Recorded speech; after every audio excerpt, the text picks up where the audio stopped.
New yacht owners often get shocked when they realize that the purchase price of their yacht is just a starter for the expenses. That's $187 million a year in boat maintenance. 14 feet 7 inches wide, so storage can be a little bit more expensive at $1,000 a month. Your bottom scratch is going to be about $180 a month. We're currently looking at Ibra, a 2015 28-meter Sunseeker, worth around $4 million. The fuel is going to run you about $150 a month. Insurance $160 to $120. Ramp fees are going to be about $80. Storage $60 to $200 a month, and maintenance $50 to $75 a month, for a total of $350 to about $550 per month to own a 16 to 19 foot boat. How to own a boat at just $700 only. You pay $700 a year, the experience of owning a boat is yours. You only need to cover the captain and fuel costs. People looking to get in boats, it's like, hey man, you can go buy a boat for $15,000, $20,000, $30,000, but what are you buying? You want to make sure you can afford not just buying the boat, but keeping it running and enjoying it. When you buy a cheap yacht,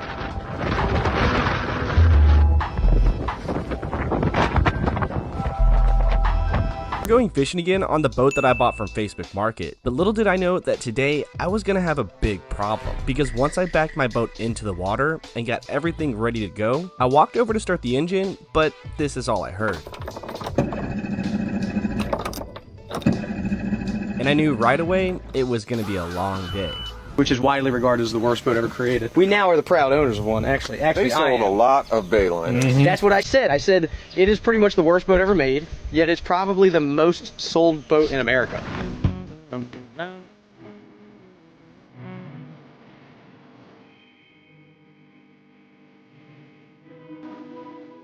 Starting off at number 1 are all the hidden costs associated with owning a boat. Quickly after purchasing, with all the fuel, ramp fees, dock fees, etc., you'll understand that boat actually stands for break out another $1,000. At number 2, boats are a depreciation nightmare. Just like a used car, after you purchase a new boat, they will on average lose 20 to 30% of their value just within the first year. At number 3 is limited use. Chances are if you're working to afford a boat, you probably only have the weekend to use the boat, and depending on where you live, that's not many weekends, so you're paying a very high fixed cost for very limited use. Finally, number 4 is all the constant upkeep, not even related to the money, but the fixing, the docking, the winterizing, etc. It takes up a lot of time to own a boat, and ultimately your time is worth money. So instead of buying a boat, what I recommend is find a friend with a boat. Don't buy a yacht. Buy 100 pontoon boats and rent them out for $400 a day. Never buy a boat that's sunk. And it may not be that it sunk in the water. It may be they left the plug in when it was on the trailer and it rained in and that rain filled up. What to look for? Look for water lines around the engine compartment. Alright guys, so this is what it runs me every single week to run this boat right here. Alright, so first things first, I live in Buffalo, New York. We have some terrible winters here, so I only use it 6 months out of the year, which comes out to 26 weeks in a year. Alright, so every single week I average anywhere from 40 to 60 miles that I run this boat, going between different sandbars, downtown Buffalo, the canal. So let's just average it out and say it's 40 miles every week on average. Unfortunately, this thing gets about 1 mile a gallon in fuel between the two motors. Here's how much it costs to own a boat like this in Dubai. For a 50-foot boat like this, it will cost you around 2.2 million dirhams. Registration fees will cost you around 20,000 dirhams. Maintenance and repair will cost around 200,000 dirhams. You'll see a lot of people buy for the sandbar and then they realize they actually want to run offshore. That shallow draft does not help in 4-foot chop. They buy what looks cool, but doesn't ride well. I've spent $30,000 on my boat. It's the worst investment I've ever made. And what was the boat worth before you put it at 30? I bought it for 20 grand, roughly worth about 20 then. 3 days in, motor, done. 7 months, no boat. We're up to about $32,000 in total cost. Still haven't been able to utilize the boat. Looking at something like this, it definitely would have been a lot more beneficial for us to utilize something like this. A brand new cruiser that loses half its value before the second summer is over, a center console so thirsty it can drain a full tank before lunch, and a cheap pontoon that costs more to store every winter than anyone could ever sell it for. This thing looks absolutely insane docked at a Miami high-rise. They have overcomplicated systems, very tight engine rooms, and also the service costs will make you question every single life decision. Or because the rig is bigger. And the rig itself is a ticking financial clock, because standing rigging on these boats needs a full replacement every 7 to 10 years, which means if you buy an 8-year-old catamaran, congratulations, you may have just bought someone else's rigging bill. People with a bunch of money buy horrible boats, and they horribly regret their decisions. One of those things I bought is an Azimuth 51 Atlantis. Don't get me wrong, these things look insane when parked at a Miami high-rise. But with high running costs, joystick delays, tiny engine rooms, and horrible resale. Don't even get me started about the service costs. It will make you question your life decisions. And very complicated systems. Probably will be alright.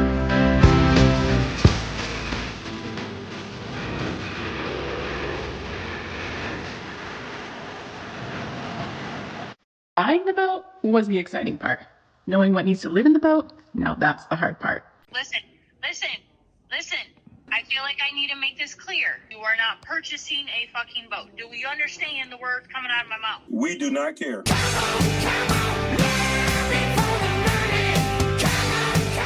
Check this out. This is our issue, but see, this is full of gas, and see all this junk in here? That is not ideal. That's not really what you want in your gas. Wow, I can see the low-speed jet and both high-speed jets like right there. That's super easy, super sweet. But, I mean, that's definitely our issue. Never touched that was original.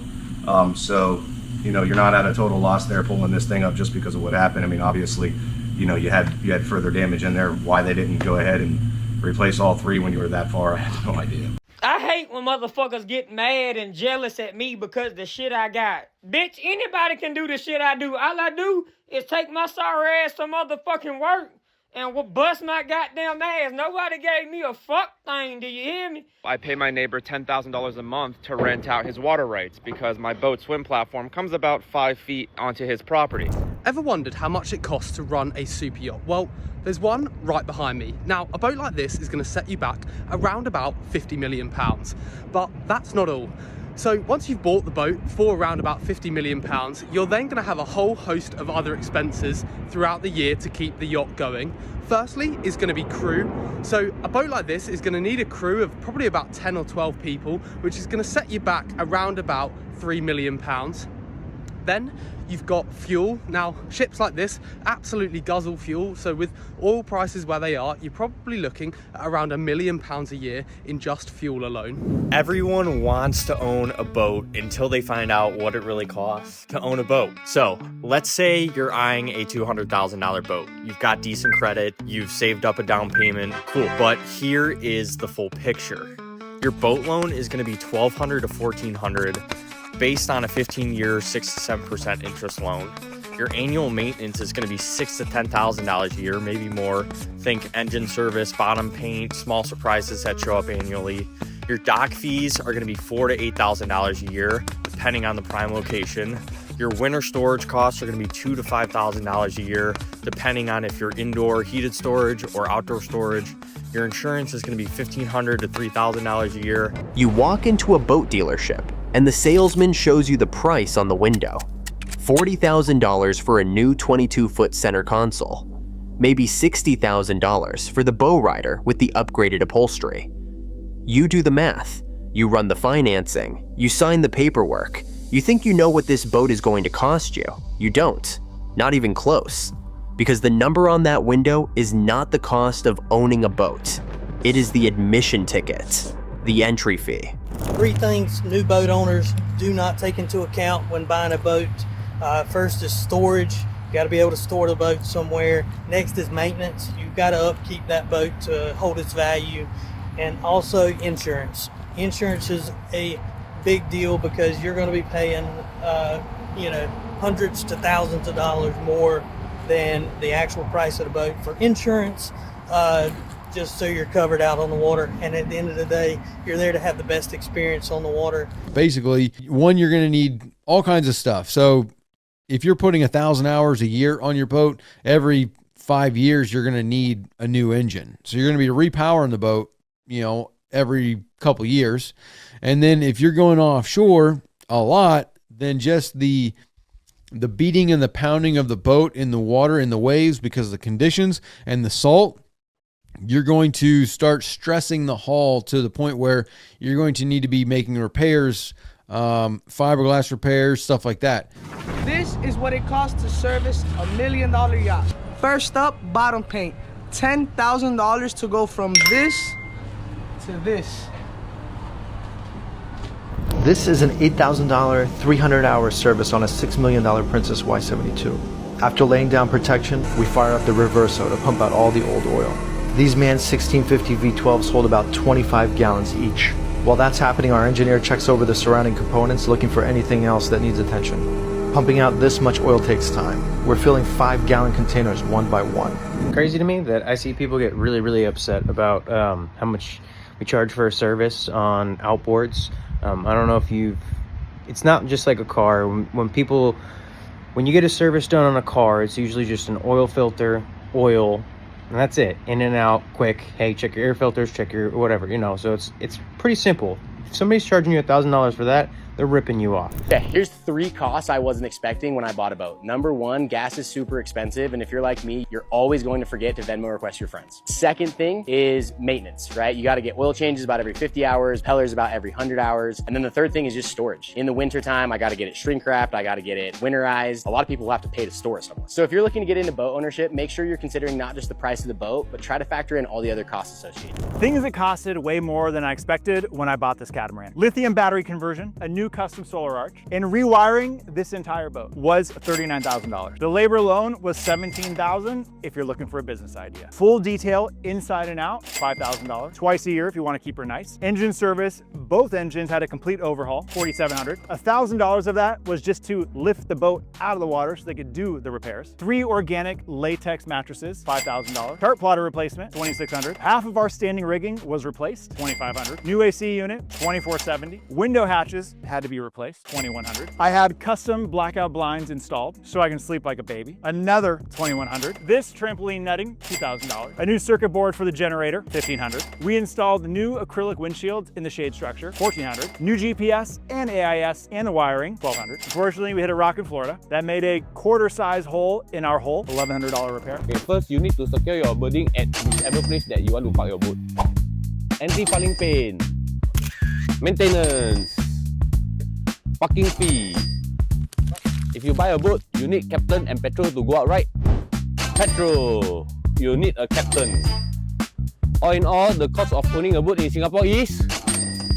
On a 92-foot yacht, you're definitely gonna have a captain, you're gonna have a first mate, and a deckhand for sure. For a captain, first mate, and deckhand, you're gonna be looking at least $17,000 to $20,000 a month just in crew cost alone. This is how much it costs to own this 2017 Grady White 306 Canyon. These prices are averages for my area, so prices may vary. This boat's not bottom painted, but does come with a trailer. If you decide to store in a high and dry like this one, you're looking at about $1,100 per month, or if you find covered parking storage and store it on the trailer, you're looking at about $450 per month. Insurance for this boat isn't going to be too bad. Depending on your experience as a boat owner and where you store the boat, you can expect a premium of about $2,000 per year or $156 per month. As far as maintenance and upkeep, most owners of boats this size wash it themselves whenever they use it, but if you're going to have someone service your engines yearly, you're looking at about $1,100 per engine per year, and remember to factor in a good detail at the end of the year and odds and ends that breaks. And twin engines change everything. So on this 28T Contender with twin 200s,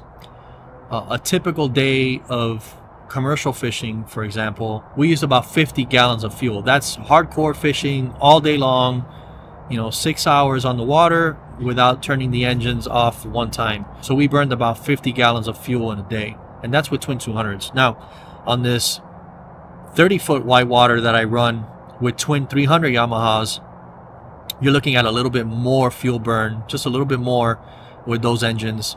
So, on a hard day of fishing, you can be burning between, 60 to 70 gallons of fuel. This is 1754 well built. 90% of the reason why I disliked this boat was actually because of the trailer. First time I took it out, the tire popped. I checked it. It looked good. I don't know if I hit something, but I was in the middle of nowhere. By the grace of God, a Walmart was about a half mile away from me, so I just put it down there. Obviously, my stupid self had no tools, nothing, so I had to go buy spare tools. Other than that, it is kind of ugly. Definitely needed a paint job. And that motor, the compression was good. The previous guy had proof of servicing it, but man, did it just like shake and idle. It was a 2-stroke, 70 horsepower, like 98-year model Yamaha. Arm would be sore after driving that thing. Oh, wait. We're not going to tighten that anymore. It's fine. That's better. Way better. Way better than it was. We got beers to drink. Wakeboard's awake. Daylights apart. Look at this. I mean, you can't beat this. I mean, look, they 35 miles an hour with 5 head, 5,000 RPMs. It's not bad. It's genuinely not bad. Put my hat on because we have a windshield. I'm not gonna lie, I hate to say it too, but I like it. For the worst boat ever made. We gotta see if Si can wakeboard off it. Dude, it's just like a Tesla. It's basically a Tesla. Oh, man, it's fine. Dude, I'm not lying. This is pretty good. I like it. This is kind of nice. Burning very little fuel, and it has autopilot, just like a Tesla. I'll have my on that side. Oh, cable's a little sticky. I wouldn't worry about that. 1,500 RPMs. It's 1,000. It's making a weird noise. I don't want to worry about it. I'm not going to look too much into it.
We're probably looking at like 75,000 realistically.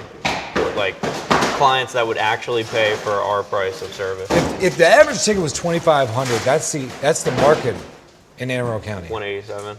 75,000 times 2,500. That's solid. That's $187 million a year in boat maintenance. Especially on stern drives and inboards. Look for corrosion and really gross wiring. That's going to cause gremlins down the line. You also will likely find softening stringers and delamination depending on how long it was underwater. Remember, that water is going to seep everywhere. That could cause nightmares down the line. Avoid any boats that have been sunk. Check for a water line indicating the boat sunk. Now, gas equates to about $6.69 a gallon right now on the water, so that brings my total up to $267 a week on average just in fuel. The storage, boat slip, and boat insurance runs me about $3,250 in a year. Excuse the mess.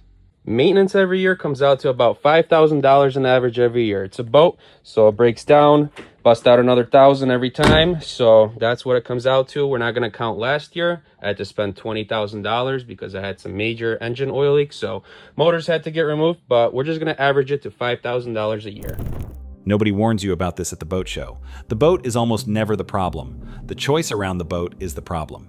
Every single regret on this list comes down to one of three things: the money math, the gap between the dream and how you really use the water, or a repair bill that shows up at the worst possible time. That is it. 3 traps, 11 boats. So how does a perfectly good boat turn into the worst buy someone ever made? Stick with me, because we are starting with the ones that just sting, and working our way down to the ones that truly wreck people. By the time we hit number 1, you will see how a happy summer purchase quietly turns into a money pit that follows you home. Number 11. The quick grab bow rider bought brand new off the showroom floor. Look, there is nothing wrong with a bow rider. They are fun, they are great for families, they are the perfect first boat. The regret has nothing to do with the boat itself. It is the way it loses value. Going by boat resale numbers, a new powerboat can drop 20 to 30% of its value in the very first year. Drive it off the lot, splash it twice, and on paper you have already lost a chunk that would make your stomach drop. By year 5, the total loss can hit 40 to 50%. That is the new boat penalty, and bow rider buyers feel it hard because so many buy new on a feeling, and it gets worse when you try to sell.